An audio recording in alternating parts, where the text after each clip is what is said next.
Hello everyone, this is lesson number 3 of your Administrative Law and the Law on Public Officers. So last meeting we discussed about de jure and a de facto officer. So again, as a review, a de jure officer is someone who is legally and officially recognized as holding a government position and they were properly elected or appointed according to law. So for example, a mayor who wins an election and is officially proclaimed by the Election Commission is actually a de jure officer. On the other hand, a de facto officer is someone who performs the duties of a government position but is not legally or officially recognized. They might act as an officer due to an error in the appointment process or because they took over without proper authority. An example is when a vice mayor temporarily acting as mayor without a formal resolution or proclamation due to an emergency, even if their authority hasn't been legally formalized. In this lesson, we will discuss the discretions of the appointing authorities and the classes of position in the career service or in the government. So let us start with the discretion of the appointing authority. Appointment is essentially a discretionary power and must be performed by the officer in whom it is vested according to his best lights, the only condition being that the appointee should possess the minimum qualification requirements prescribed by the law for the position. Additionally, the appointing authority has the right of choice, which he may exercise freely according to his judgment, deciding for himself who is best qualified among those who have the necessary qualifications and eligibilities. So, appointment class as a discretionary power means that the power to appoint someone to a position is not strictly regulated by rigid laws, but rather is left to the discretion of the person or body responsible for making the appointment. So, this discretion is to be exercised judiciously and in the best interest of the organization or the public. And in the exercise of discretion, the appointing authority is expected to use their best judgment or best lights in making the appointment. And this implies that they should consider various factors such as qualifications, experience, and suitability of the candidates for the position. What do we mean when we say minimum qualification requirements? So while the appointing authority class has the discretion, there are also certain minimum qualification requirements prescribed by the law for that position, and that must be met by the appointee. Why? Because this ensures that the individuals appointed to public office has the necessary skills and qualification to perform their duties effectively. The right of choice is vested in the appointing authority.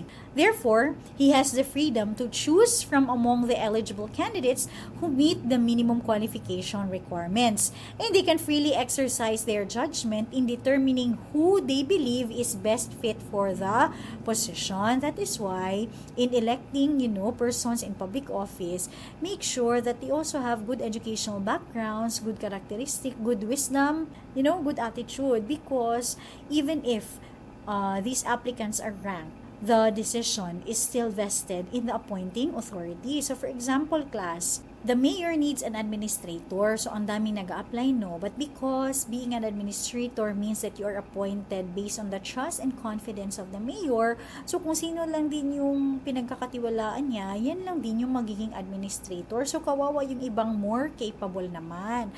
Kaya pili kayo ng maayos, no? Bumoto ng maayos. What are the different appointments in the civil service? So, we have the civil service system. The civil service system in the Philippines was formally established under Public Law Number 5 or an act for the establishment and maintenance of our efficient and honest civil service in the Philippine Islands in 1900 by the Second Philippine Commission.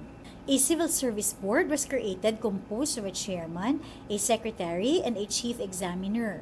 The board administered civil service examinations and set standards for appointments in government service, and it was reorganized into a bureau in 1905. The 1935 Philippine Constitution firmly established the merit system as the basis for employment in government. The following years also witnessed the expansion of the Bureau's jurisdiction to include the 3 branches of the government, which are the national government, the local government, and government corporations. In 1959, Republic Act No. 2260, otherwise known as the Civil Service Law, was enacted. This was the first integral law of the Philippine bureaucracy, superseding the scattered administrative orders relative to government personnel administration issued in 1900. This act converted the Bureau of Civil Service into the Civil Service Commission with department status. In 1975, Presidential Decree No. 807, or the Civil Service Decree of the Philippines, redefined the role of the Commission as the central personnel agency of the government. Its present mandate is derived from Article 9B of the 1987 Constitution, which was given effect through Book 5 of Executive Order No. 292, or the 1987 Administrative Code. So what is the scope of the Civil Service Law? The Civil Service embraces all branches, subdivisions, instrumentalities, and agencies of the government, including government-owned or controlled corporations with original charters. So class, the civil service system in the Philippines, established formally under Public Law No. 5 in 1900, marked the beginning of a structured approach to government employment. Initially overseen by a civil service board responsible for examinations and appointment standards, it later evolved into Civil Service Commission with a departmental status under Republic Act No. 2260. So the 1935 Constitution cemented the merit system as a cornerstone of government employment, extending the Bureau's jurisdiction to cover all branches of the government. Therefore, class, the scope of the civil service is comprehensive, encompassing all forms of government, including government-owned and controlled corporations with original charters. So this broad purview ensures that principles of meritocracy and efficiency permeate through the entirety of the public sector, and also it fosters professionalism and accountability in governance. So what then are the classifications of positions in the civil service? Positions in the civil service shall be classified into career and non-career service. So pag sinabi nating career service class, the career service shall be characterized by entrance based on merit and fitness to be determined as far as practicable by competitive examination or based on highly technical qualifications. Another indication of a career service is that there is an opportunity for advancement to higher career positions and there is security of tenure. The career service also include open career positions for appointment to which prior qualification in an appropriate examination is required.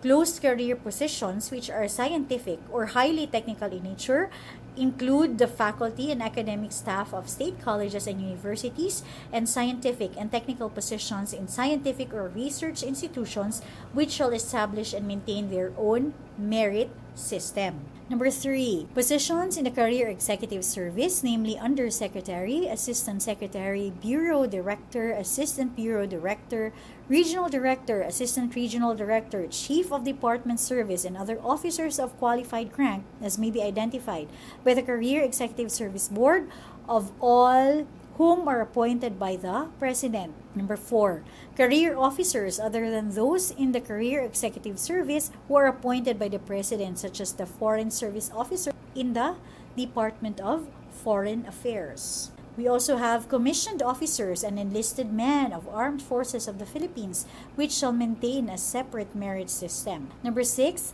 personnel of government-owned or controlled corporations, whether performing governmental or priority functions, who do not fall under the non-career service. And lastly, permanent laborers, whether skilled or semi-skilled or unskilled.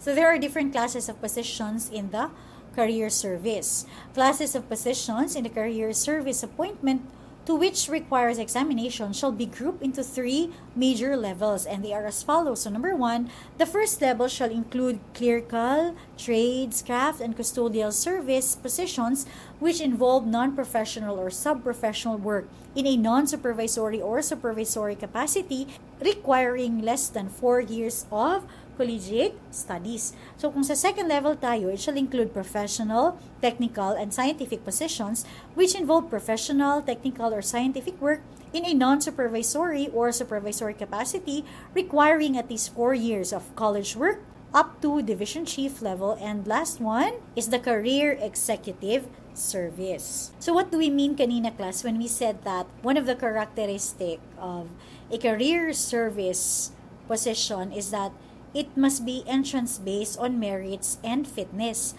This means that individuals are selected for career service positions based on their qualifications, skills, and abilities, usually determined through competitive examinations or highly technical qualifications. When we say opportunity for advancement, career service positions offers avenues for career progression, allowing employees to move up to a higher positions based on their performance, skills, and experience. Kapag sinabi naman nating security of tenure, employees in career service enjoy security of employment, meaning they cannot be easily removed from their positions without just cause and due process. Yung tinatawag naman nating open career positions, class, these are positions that require prior qualification in an appropriate examination. So for example, civil service examiners, administrative officers, or clerical staff in the government.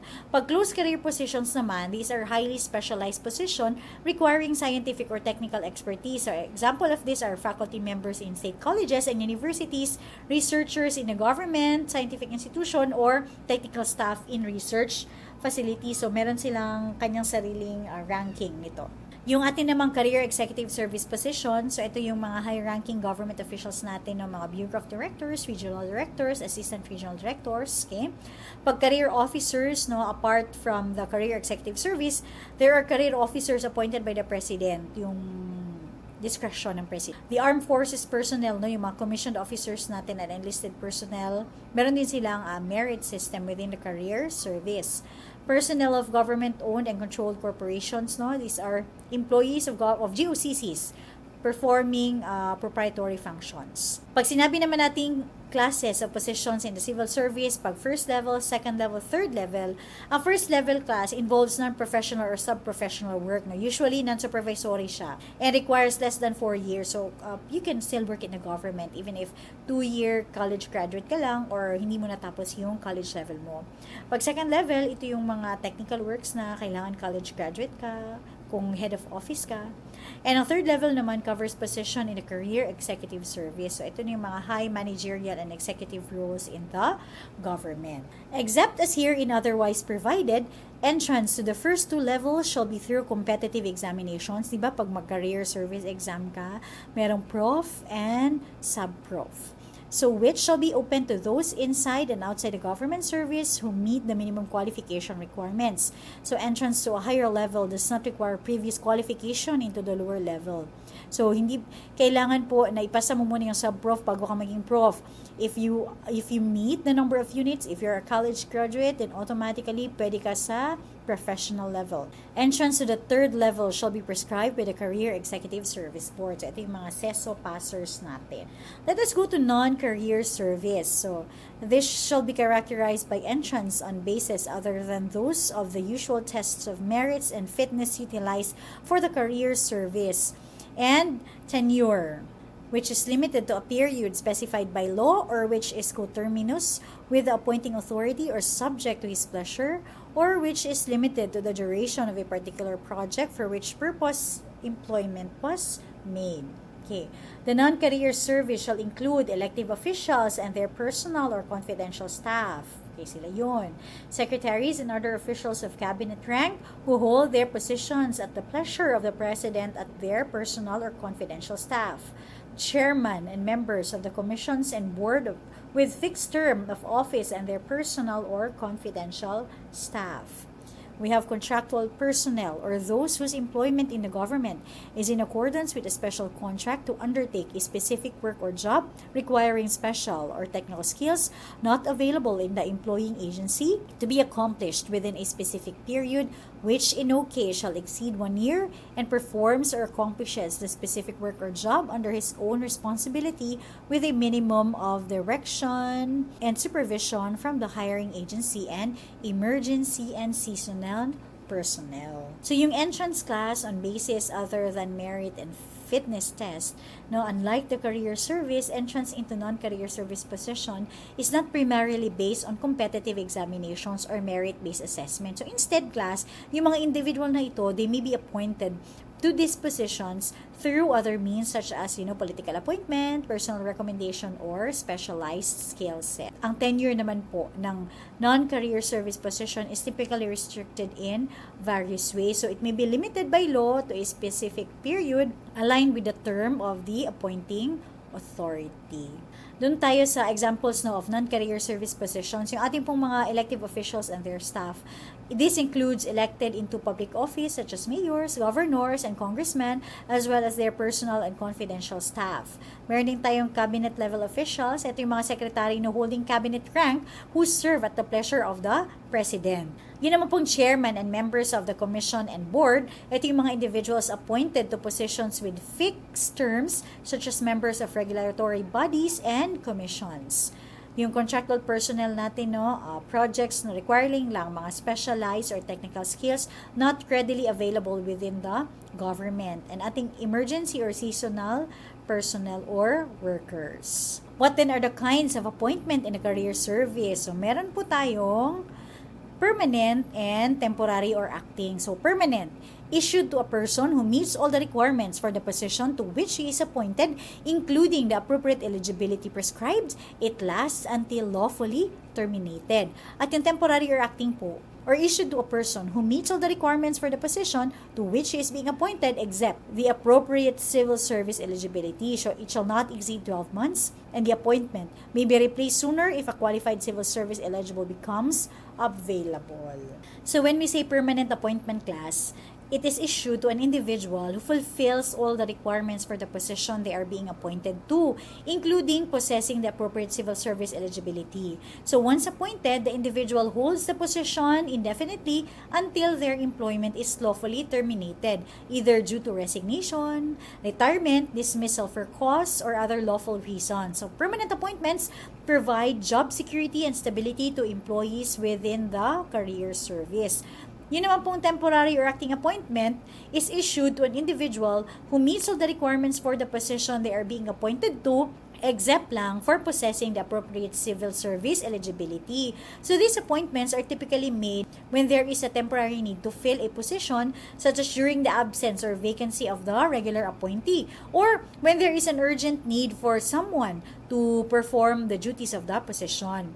So temporary or acting appointments are limited in duration and shall not exceed ilang months? 12 months. Additionally, if a qualified civil service eligible becomes available during this period, the appointee may be replaced sooner. So temporary or acting appointments, class, provides flexibility for government to address short-term staffing needs while maintaining compliance with civil service regulation.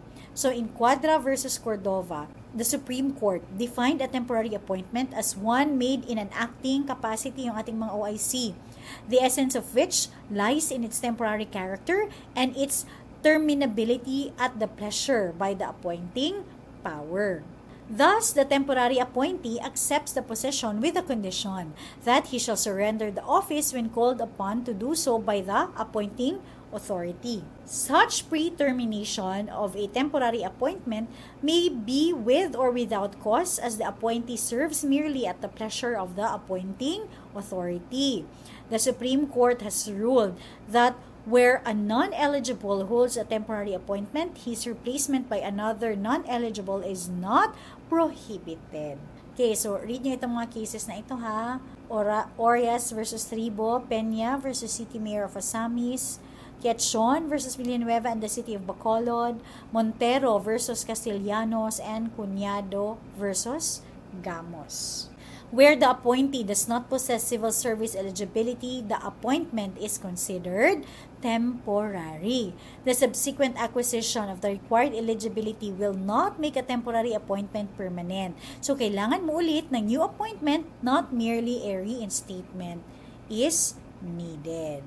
So in the legal context class, no, particularly in the realm of government appointments, a temporary appointment is defined as one made in an acting capacity po lamang, emphasizing its temporary nature and its terminability at the pleasure of the appointing power. So this definition was established by the Supreme Court in the case of Quadra versus Contova.